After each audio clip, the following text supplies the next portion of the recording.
और अब मैं माननीय राष्ट्रीय अध्यक्ष अखिलेश यादव जी को आमंत्रित करता हूं। अखिलेश यादव जिंदाबाद, अखिलेश यादव जिंदाबाद, समाजवादी पार्टी जिंदाबाद, चौधरी यशपाल सिंह अमर रहे, चौधरी यशपाल सिंह अमर रहे, जोरदार तरीके। हम हैं तो क्या गम है प्यारे, हम हैं तो क्या गम है प्यारे, अरे काहे का है खतरा, जलवा तेरा जलवा जलवा, जलवा तेरा जलवा जलवा, जलवा तेरा जलवा जलवा, जलवा तेरा जलवा जलवा, जलवा तेरा जलवा, तौबा मेरी तौबा, कोई फरिश्ता या बंदा सबकी जुबान पे तेरा जलवा जलवा, जलवा तेरा जलवा जलवा, जलवा तेरा जलवा जलवा। हिमांशु कुमार मीरकपुर से आज इसी खुशी में 2100 रुपए, बार बार धन्यवाद। अखिलेश यादव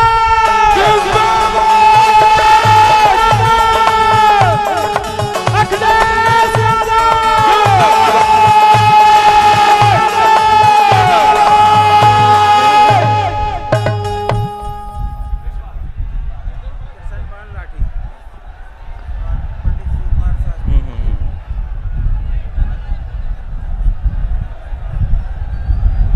आज के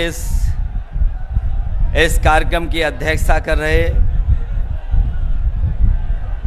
आदरणीय पंडित शिव कुमार शास्त्री जी, इस मंच पर उपस्थित समाजवादी पार्टी के जिला अध्यक्ष रुद्रसेन जी,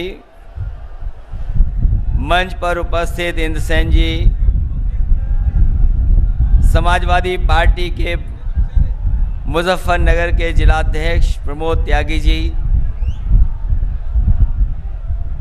समाजवादी पार्टी के नेता भाई उस्मान जी, पार्टी के हमारे विधायक संजय गर्ग जी, पूर्व एमएलसी आशु मलिक जी, यहाँ पर हमारे साथ मंच पर बैठे हुए सुधीर पवार जी, पार्टी के हमारे बड़ी संख्या में नेता हैं, अतुल प्रधान से लेकर के योगेश वर्मा जी से लेकर के राजकुमार और हमारे चंदन जी से लेकर के फकीर जंग गुजर जी, राकेश शर्मा जी, साकेश शर्मा जी से लेकर के बहुत सारे हमारे नेता हैं, और जो बहुजन समाज पार्टी कांग्रेस से छोड़ करके आए हैं, साहिल जी, लियाकत अली जी और मुजाहिद राणा जी से लेकर के, क्योंकि नाम लेना संभव नहीं है, सभी हमारी पार्टी के नेता जो मंच पर बैठे हैं, राहुल भारती जी से लेकर के जगपाल गुर्जर जी, और पुराने लोग भी दिखाई दे रहे हैं, हमें पुराने लोग भी दिखाई दे रहे हैं, सभी समाजवादी पार्टी के नेता। और इस गर्मी में इस पंडाल में उपस्थित बड़ी संख्या में हमारे आदरणीय बुजुर्ग, नौजवान साथी, पत्रकार बंधुओं, आज जब हम सब लोग इकट्ठे हुए हैं, हम सब लोग चौधरी यशपाल जी को याद कर रहे हैं। वो हमारे बीच नहीं हैं, लेकिन हम और आप सब लोग मिलकर के आज भी उन्हें याद कर रहे हैं। उनका जो व्यक्तित्व रहा है, उन्होंने जो लगातार गरीब, किसान और आपके बीच में जो सेवा की है, चौधरी यशपाल जी से पूज्य लोग इसीलिए याद किए जाते हैं कि जब कभी समाज को ज़रूरत पड़ती है तो वो समाज के साथ साथ गरीब और किसान के साथ खड़े दिखाई दे रहे हैं, इसीलिए आज भी हम लोग उनको याद कर रहे हैं। वो जहां ईमानदार थे, सच्चे इंसान थे, वहीं उनमें लड़ने की क्षमता थी अपने लोगों के लिए। जहां वो अपने लोगों के सम्मान के लिए लड़ जाते थे, अपने लोगों के सम्मान के लिए झुकते नहीं थे। इसलिए जब हमारे बीच नहीं है, हम उन्हें याद कर रहे हैं। मुझे पूरा भरोसा है कि जो रास्ता उन्होंने दिखाया और संघर्ष का रास्ता बना करके गए हैं, उनके परिवार के लोग, सहयोगी, साथी उसी रास्ते पे चल करके समाज को जोड़ने का काम करेंगे, समाज की तमाम बुराइयों से लड़ने का काम करेंगे। जो लड़ाई किसानों और गरीबों की चौधरी यशपाल जी ने शुरू की, वो उस लड़ाई को हम सब लोग अब कमजोर नहीं होने देंगे। मैं इसके साथ साथ अपने गायक का भी कृष्णपाल जी को बधाई देता हूं। जब जब इन्होंने गाना गाया, उत्साह भर दिया, जोश भर दिया। मैं अभी अध्यक्षता कर रहे पंडित आदरणीय शिव कुमार शास्त्री जी को सुन रहा था। उन्होंने जहां आशीर्वाद दिया है, हम लोगों को जहां आशीर्वाद दिया है, वहीं हमें प्रार्थना कर रहा हूं मैं मां दुर्गा की और मां शाकंभरी देवी के इसी तरह का आपका आशीर्वाद हम लोग पर बना रहे। उन्होंने याद भी दिलाया कि हम लोगों के साथ कितने आशीर्वाद हैं, कौन कौन आशीर्वाद दे रहा है। जब इन्होंने भगवान को याद किया, राधे कृष्ण का, सीता राम कहा, तो हमें याद आ गया, एक बार हमें पंडित जी हमें हवाई जहाज में मिले थे, और मैंने लखनऊ की प्रेस में भी ये कहा था कि एक बार मुझे पंडित जी हवाई जहाज में मिले। उन्होंने मेरा हाथ देखा और हाथ देखने के बाद खुश होकर के कहा कि इस बार आपकी सरकार बनने जा रही है और 350 सीटें जीतोगे आप। मैंने पंडित जी से विनम्र निवेदन करते हुए कहा कि 350 का तो आशीर्वाद दे दिया है, लेकिन एक हमारी तरफ से भी जोड़ दो। और जो आज आशीर्वाद दिया है आपने जो जोड़ियों का याद दिलाया है, हमारे लखनऊ वाले पे तो कोई जोड़ी नहीं है।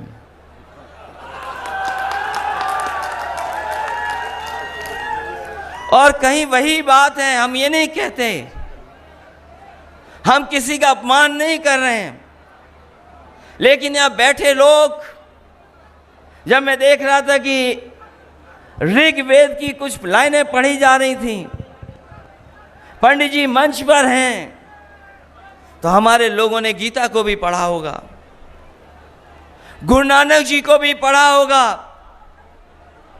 जिन्होंने गीता पढ़ी है वो जानते होंगे कि योगी हम उसको बोलते हैं जो दूसरे का दुख अपना दुख समझे।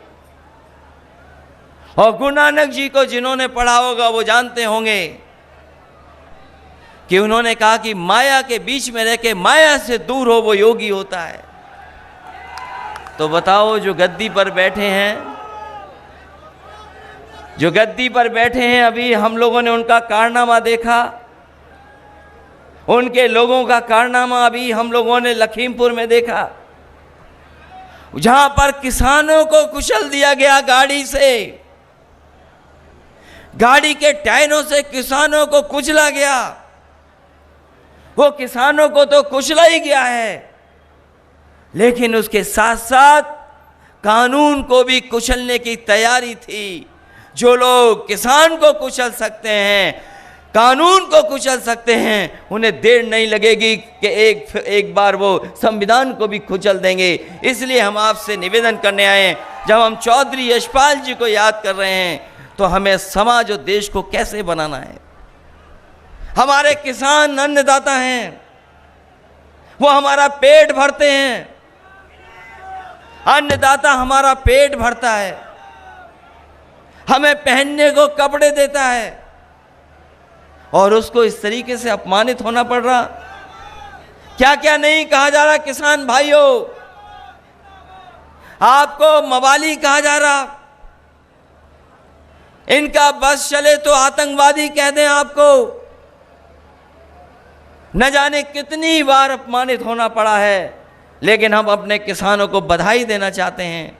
भारतीय जनता पार्टी ने कितना भी अपमानित किया होगा, लेकिन वो अपने संघर्ष से पीछे नहीं हटे हैं। उन्होंने भी ठान लिया है कि जब तक बैठे रहेंगे, जब तक ये 3 कानून वापस नहीं होंगे। और यही हमारे लोकतंत्र की ताकत है कि हम लड़ना भी जानते हैं, गद्दी पे भी बैठाना जानते हैं, और जब मौका मिलेगा तो गद्दी से हटाना भी ये जनता जानती है। अखिलेश यादव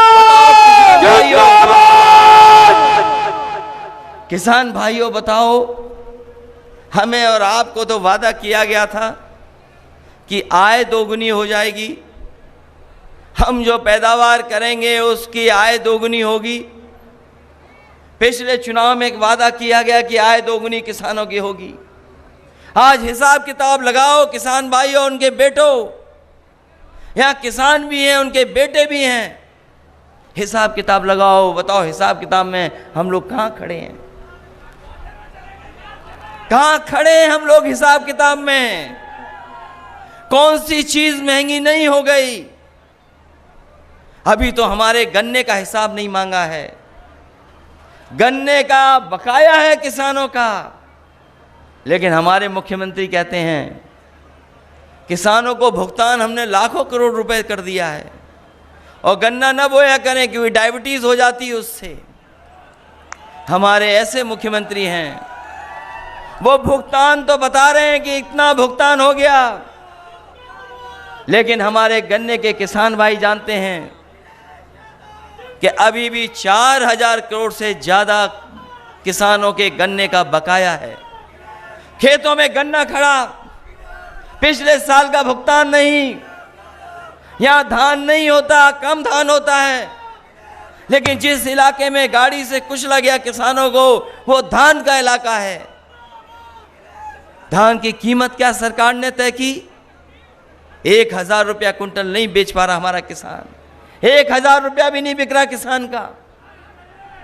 गन्ने का भुगतान नहीं, धान का कीमत नहीं। और सहारनपुर वाले जानते होंगे, बताओ पेट्रोल 100 रुपए पार कर गया कि नहीं कर गया पार? 100 रुपए पार। ये सरकार रही तो पेट्रोल डीजल नीचे नहीं जाएगा, आसमान छू जाएगा। अभी तो 100 पहुंचाया है, थोड़े दिनों बाद 100 से ऊपर पहुंचा देंगे। हमारे बुजुर्ग इशारा कर रहे 2 उंगली से 200 पहुंचा देंगे। बताओ, आय दोगुनी का वादा किया जिन्होंने,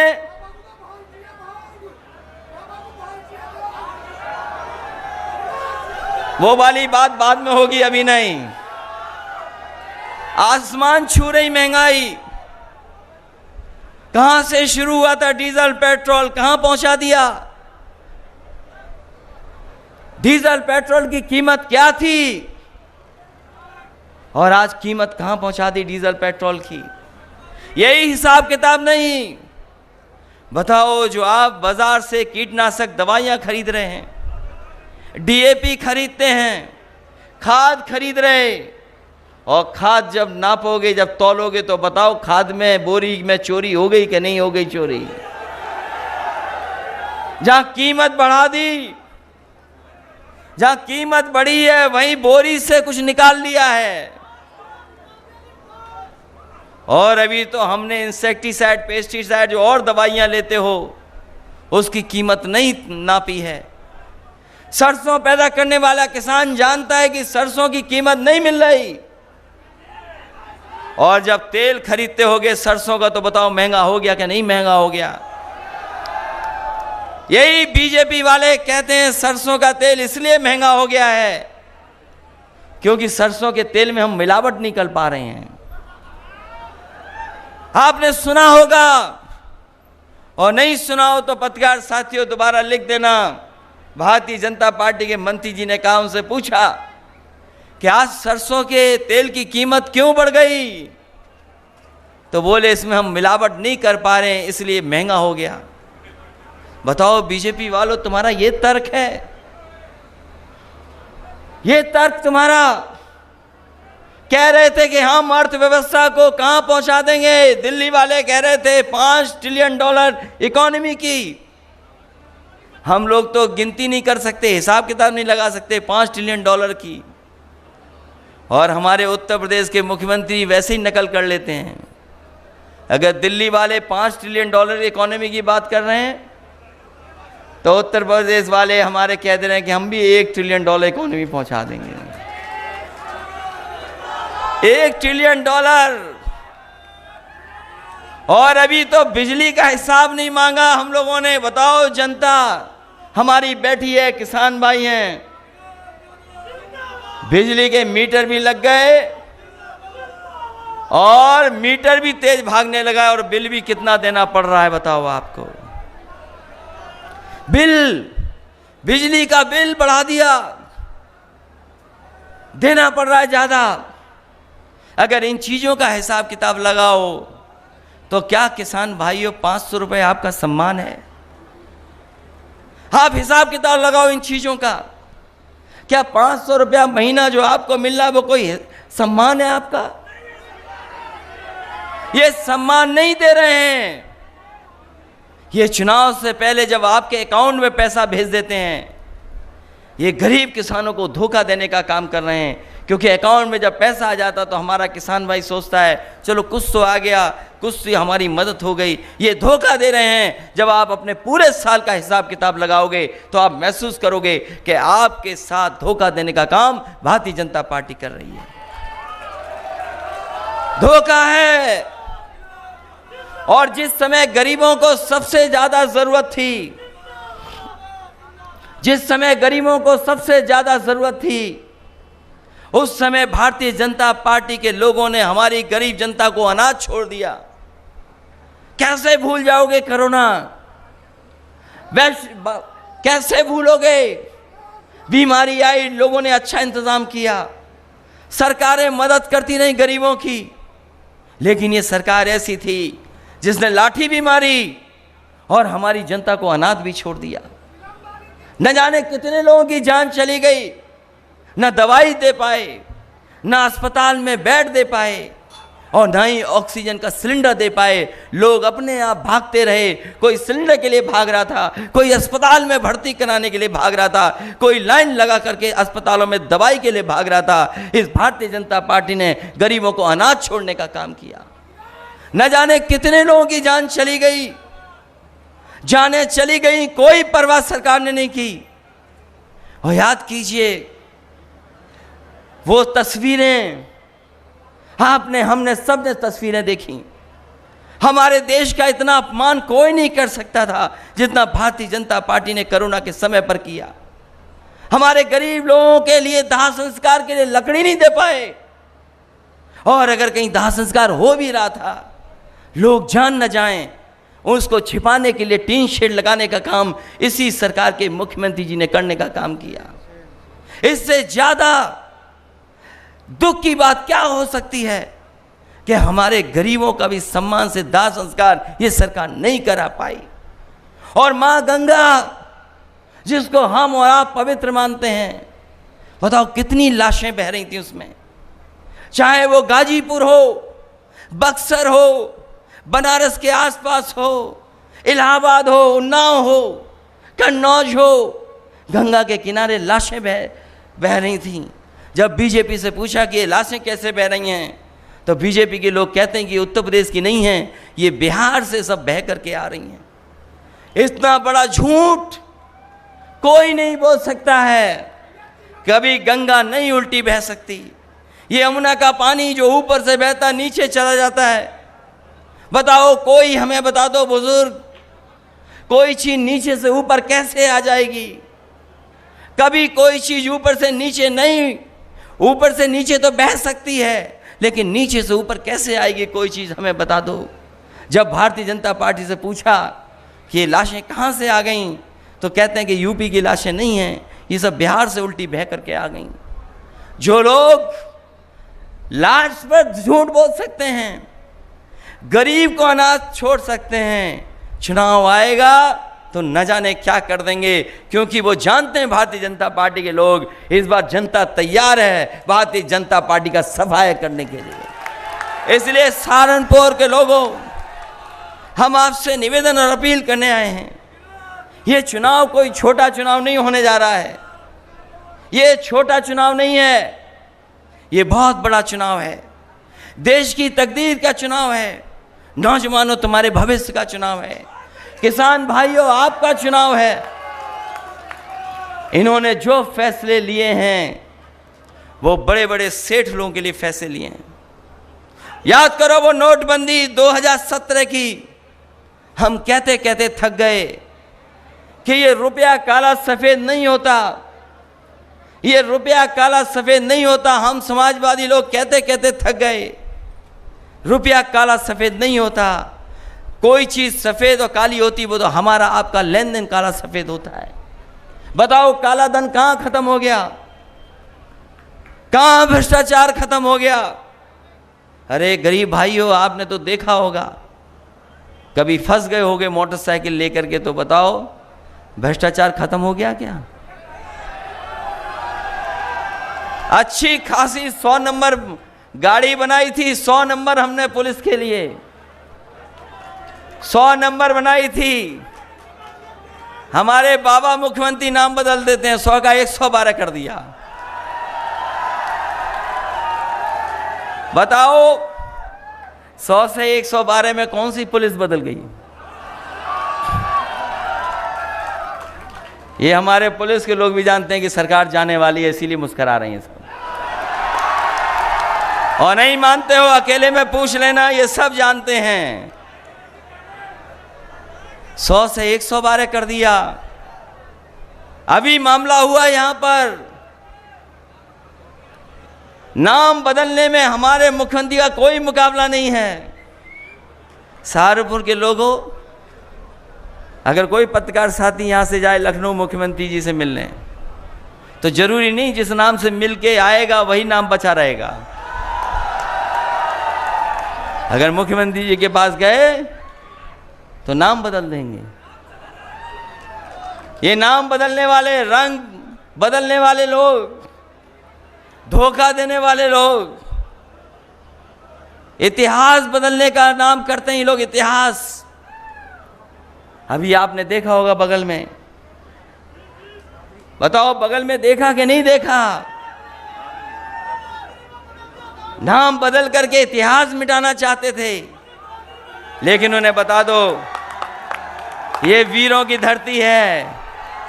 ये वो लोग हैं जिन्होंने 1857 में इनके पूर्वजों ने अंग्रेजों को हिलाने का काम किया था।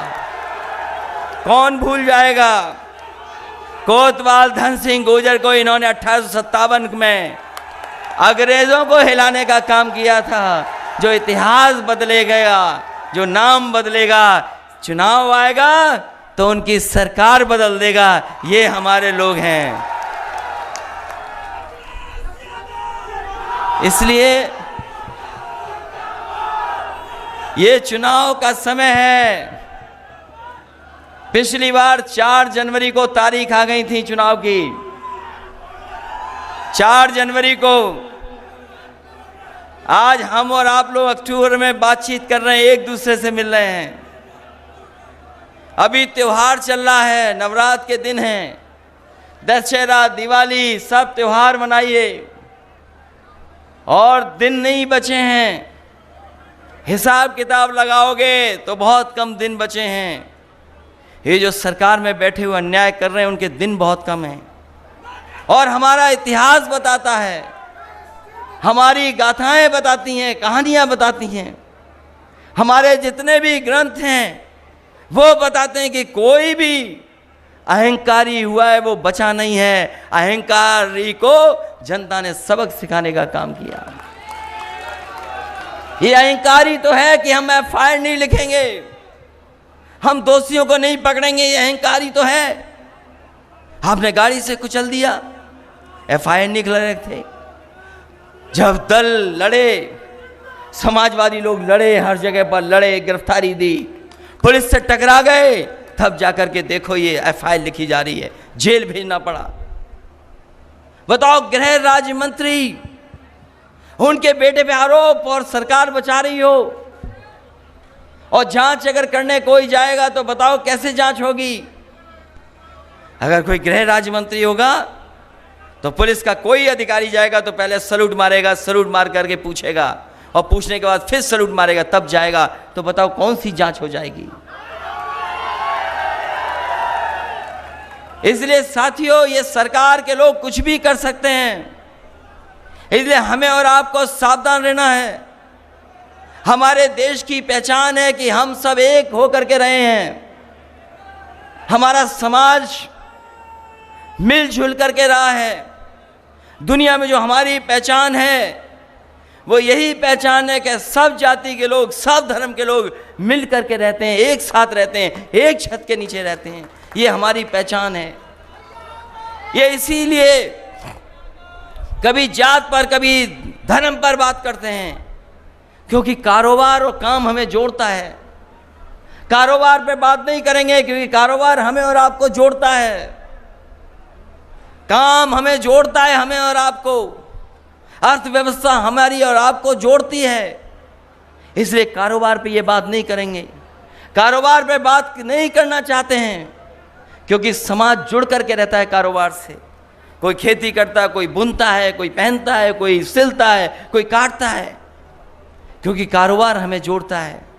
ये कारोबार को ठप कर रहे हैं, एक एक करके सब चीजें बेच दे रहे हैं, बिकना शुरू हो गई चीजें। हवाई जहाज बिक गए, हवाई जहाज जहां खड़े होते हैं वो एयरपोर्ट बिक गए।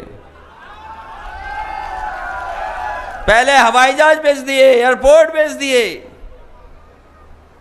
अब ट्रेनें भी बिक रही हैं और बाद में रेलवे स्टेशन भी बिक जाएंगे।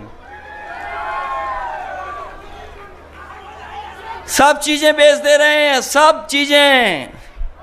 और जब सब चीजें बिक जाएंगी तो बताओ, जो संविधान में बाबा साहब ने जो हमें अधिकार दिए, उन अधिकारों का क्या होगा?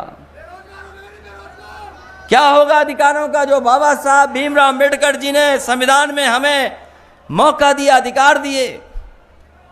ये चीजें जब बिक जाएंगी तो कोई नहीं हमें सम्मान देगा, कोई स्थान नहीं देगा। कोई सोच सकता था कि हवाई जहाज बिक जाएंगे, एयरपोर्ट बिक जाएंगे, पानी का जहाज जहां खड़ा होता है वो सब बिक गया। ये तार बेच रहे हैं, बिजली के कारखाने बेच रहे हैं, सब बेचे दे रहे हैं। और जो इतिहास को जानते होंगे हमारे लोग, याद करना, अंग्रेज आए थे इस देश में, अंग्रेज कारोबार करने आए थे। जो ईस्ट इंडिया कंपनी आई थी वो 2-3 चीजों का कारोबार करती थी। धीरे धीरे उन्होंने कारोबार बढ़ा लिया और अंग्रेजों ने एक कानून पास किया इंग्लैंड में, और उस कानून से वो जो कंपनी थी, जो कारोबार करने आई थी, व्यापार करने आई थी, ईस्ट इंडिया कंपनी, वो सरकार बन गई। केवल एक कानून इंग्लैंड में पास हुआ, उससे कारोबार करने वाली ईस्ट इंडिया कंपनी सरकार बन गई। और देखो भारतीय जनता पार्टी का खेल, एक एक कर करके सब प्राइवेट हाथों में बेच दे रहे हैं। हो सकता है एक दिन सरकारी कंपनी को बिक जाए और ये सरकार भी आउटसोर्स करके चले जाएं कि हम नहीं चलाएंगे, आउटसोर्स होकर के सरकार चलेगी। सोचिए किस लिए लोगों ने अपनी जानें दी हैं। ये इलाका वो है जहां पर हिंदू और मुस्लिम एक होकर के आज़ादी की लड़ाई लड़ी है।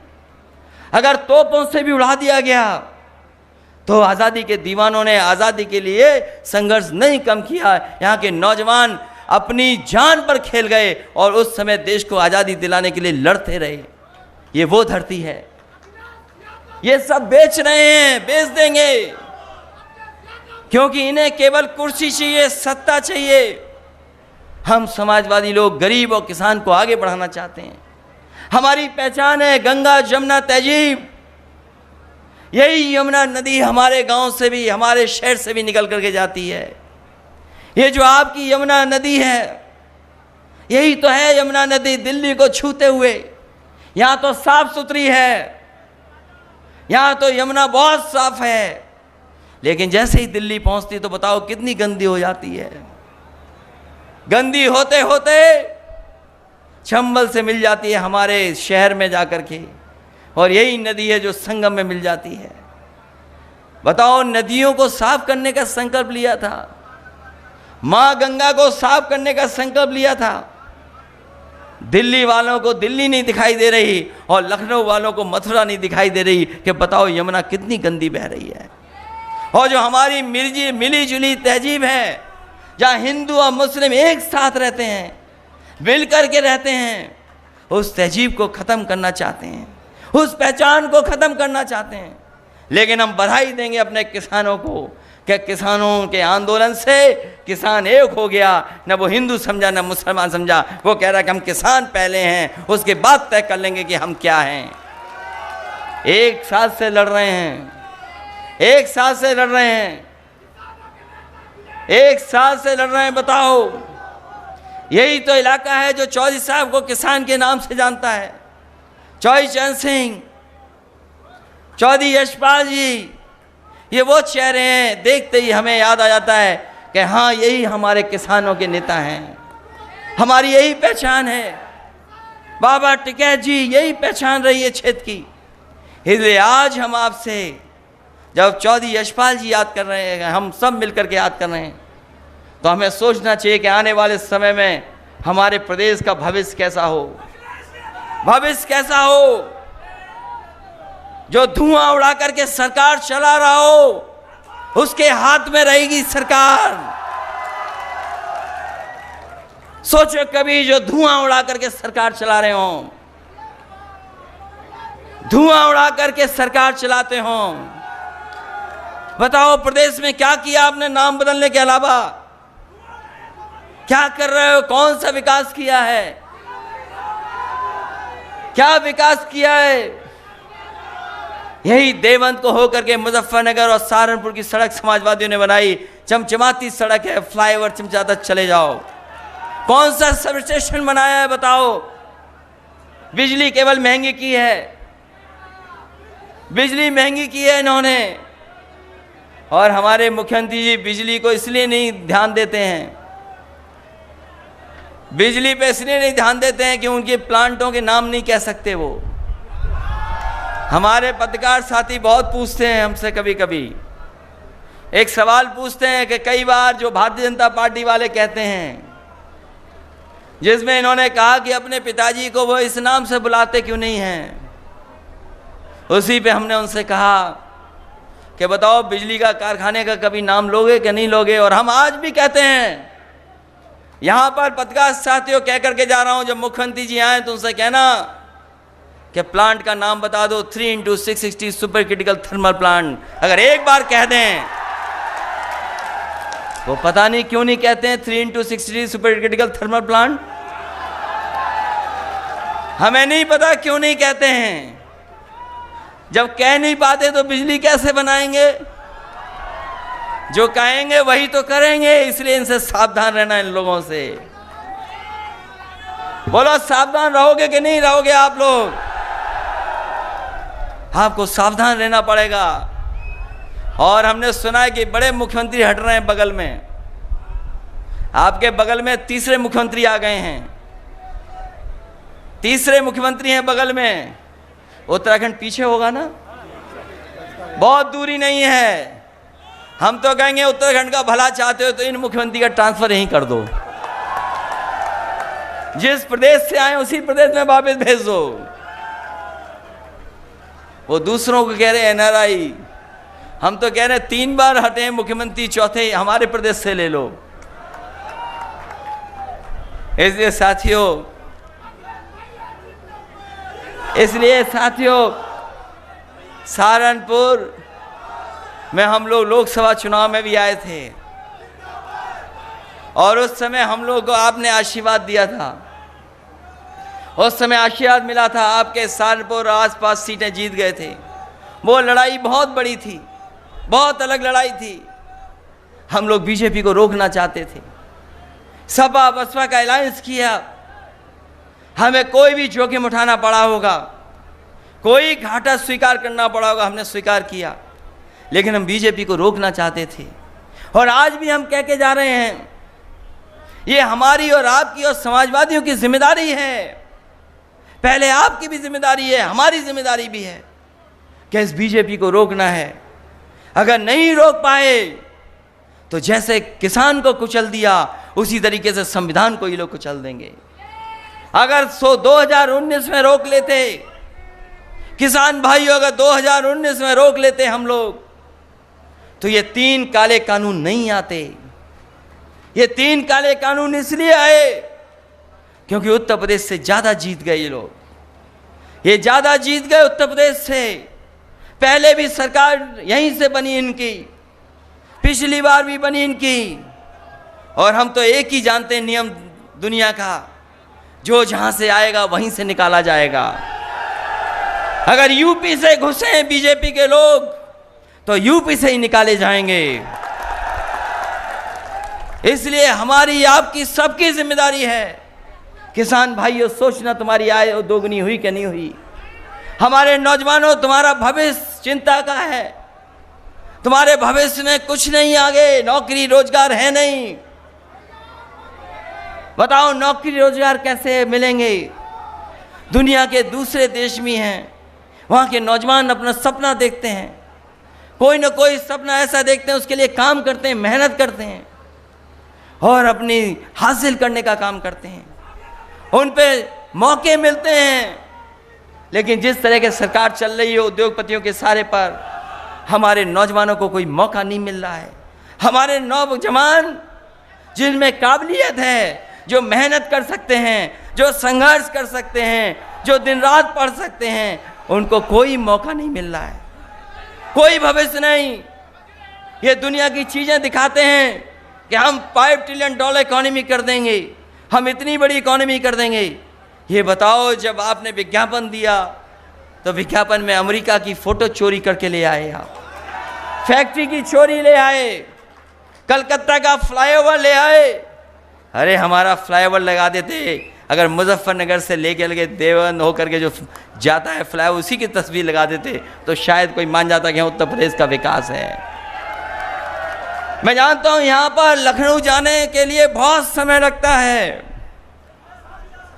मुझे याद है जब समाजवादी सरकार बनी थी 12 से 17 एक्सप्रेसवे समाजवादी सरकार ने बनवाया था। सबसे पहला उद्घाटन भी किया था, नोएडा से लेकर के आगरा वाला पहले साइकिल से उद्घाटन किया, फिर सरकार बनने के बाद उद्घाटन कर दिया। इसलिए आपसे कह करके जा रहा हूं, मुझे याद है जब कैराना का चुनाव हम जीते थे, आपने और हमें आरएलडी ने मिलकर के चुनाव जीतने का काम किया था। हमने अपना प्रत्याशी उन्हें दे दिया, उनका चुनाव चिन्ह रख लिया। बीजेपी वाले बोले ये कौन सा गठबंधन है? हमने कहा ये चमत्कारी गठबंधन है। और याद करो कैराना में समाजवादी पार्टी और आरएलडी तुरंत जीत गई थी, ये चुनाव जीत गए थे। उस समय जब चुनाव जीतने के बाद मैंने लखनऊ से कहा था कि समाजवादी सरकार बनेगी तो हमारे कैराना के लोगों को और वेस्टर्न यूपी के लोगों को लखनऊ आने में 4 से 4.5 घंटे से ज़्यादा टाइम नहीं लगेगा। 4.5 घंटे में लखनऊ पहुंच जाएंगे। ऐसी सड़क से जोड़ने का काम करेंगे। और आज फिर कह के जा रहा हूं मैं, अगर एक्सप्रेस वे समाजवादी लोगों ने बलिया और गाजीपुर के लिए जोड़ दिया, कभी लोग बलिया से चलते थे, गाजीपुर से चलते थे, लखनऊ में 8-8, 10-10 घंटे में पहुंचते थे। बहुत टाइम लगता था, राजधानी नहीं पहुंच पाते थे। मैं आपको भरोसा दिला के जा रहा हूं, 3 महीने 4-5 महीने बाद सरकार बनने जा रही है। सबसे पहले अगर किसी सड़क का नारियल टूटेगा तो नारियल को तोड़ने का काम करेंगे और सड़क की शुरुआत होगी। इधर के इलाके के लोग 4 और 4.5 घंटे में लखनऊ पहुंच जाएं, वैसी सड़क बनाने का काम समाजवादी लोग करेंगे। और अगर विकास के लिए हमें एम्बुलेंस बढ़ानी पड़ी तो एम्बुलेंस बढ़ाएंगे, और पुलिस थोड़ा ठीक चले, अगर उन्हें गाड़ी बढ़ानी पड़ी तो गाड़ी भी बढ़ाएंगे उनकी। और हम आपको कह करके जा रहे हैं कि किसानों के लिए हमें अलग से भी बजट का इंतजाम करना पड़े। पिछली बार भी जब हम लोगों ने रेट बढ़ा दिया था, भुगतान नहीं कर पा रहे थे, तो बजट से पहली बार 2000 करोड़ रुपए दे करके किसानों का भुगतान करने का काम किया था। इसलिए मैं कह के जा रहा हूं कि समाजवादी सरकार बनेगी तो कोई ना कोई फंड ऐसा रखा जाएगा जिसमें इंतजाम रहेगा कि हमारे किसान को तकलीफ नहीं हो, परेशानी नहीं हो, उसका भुगतान तुरंत हो जाए, क्योंकि उसकी रोजी रोटी और सब कुछ उसी से चलता है। इसलिए तुरंत भुगतान करने का इंतजाम भी समाजवादी लोग करने का काम करेंगे। जो अस्पताल बनवाया था सहारनपुर में आधा अधूरा है, जहाँ एम्बुलेंस देंगे वहीं अस्पताल में भी अगर ज़्यादा बजट दे करके हमारे गरीबों के इलाज के लिए अगर ज़्यादा बजट देना पड़ेगा, उस अस्पताल को भी अच्छा बना करके हम लोग और गरीबों का इलाज अच्छा हो सके वो इंतज़ाम करेंगे। और हम कह करके जा रहे हैं, इस गांव में बहुत हमें सम्मान मिला, इस गांव में, और यहाँ के लोगों ने बहुत प्यार सम्मान दिया, ये हम सब लोग कभी नहीं भूल सकते। इस गांव से जुड़ाव हो गया, इस परिवार से हमारे रिश्ते और मजबूत हो गए। इसे सम्मान देने का काम हम लोग करेंगे। और अपने गांव में कुछ बड़ा काम भी करना चाहोगे तो हम आपको भरोसा दिलाते हैं, दोनों जिलाध्यक्ष जी को भी, इंद्रसेन जी को भी, रुद्रसेन को भी, कोई बड़ा काम करना चाहोगे तो हमें बता देना, सबसे पहले काम करने का काम करेंगे।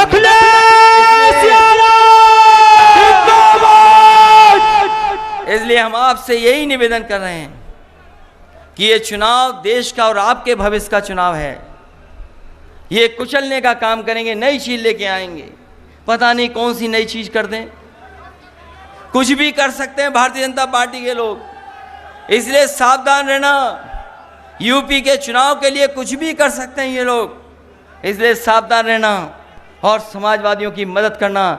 हम लोग अलायंस भी बनाएंगे और अपने लोगों का सम्मान भी बचाने का काम करेंगे। इसलिए जहाँ से शुरुआत की है तो समाजवादी पार्टी को जिताने का काम करना, ये हम आपसे निवेदन और अपील करते हैं। इन्हीं शब्दों के साथ एक बार फिर चौधरी यशपाल जी को याद करते हैं, उनके तमाम सहयोगी साथी जो लोग आए हैं उनको बधाई देते हैं ऐतिहासिक कार्यक्रम के लिए जो हमें दिखाई दे रहे हैं, यहाँ से लेकर के जहाँ हेलीकॉप्टर उतरा है वहाँ तक, और जो हमारी आपकी पहचान रही है भारत की कि गंगा जमुनी तहजीब जो मिली जुली हमारी संस्कृति है उसको और बचाएंगे, मजबूत करेंगे और हम आपस में एक दूसरे के रिश्ते और प्यार सम्मान के अच्छे बनाने का काम करेंगे। इसलिए हम आपको बहुत बहुत बधाई देते हैं, बहुत बहुत धन्यवाद देते हैं आपका। चलिए वो दिलवा दो सामान जो है, एक कागज लेना। अखिलेश यादव, चौधरी रुद्रसेन, चौधरी इंद्रसेन, परम पूज्य बाबा जी स्वर्गीय श्री चौधरी यशपाल सिंह जी अमर रहे।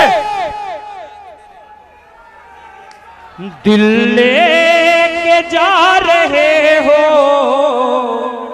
आज कैसे जिएंगे हम, दिल लेके जा रहे हो, आज कैसे जिएंगे हम, दिल लेके जा रहे हो,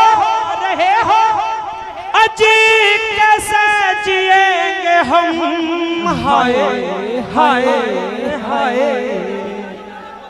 आएगी याद तेरी, आएगी याद तेरी, अज रो रो मरेंगे हम, ओए आएगी याद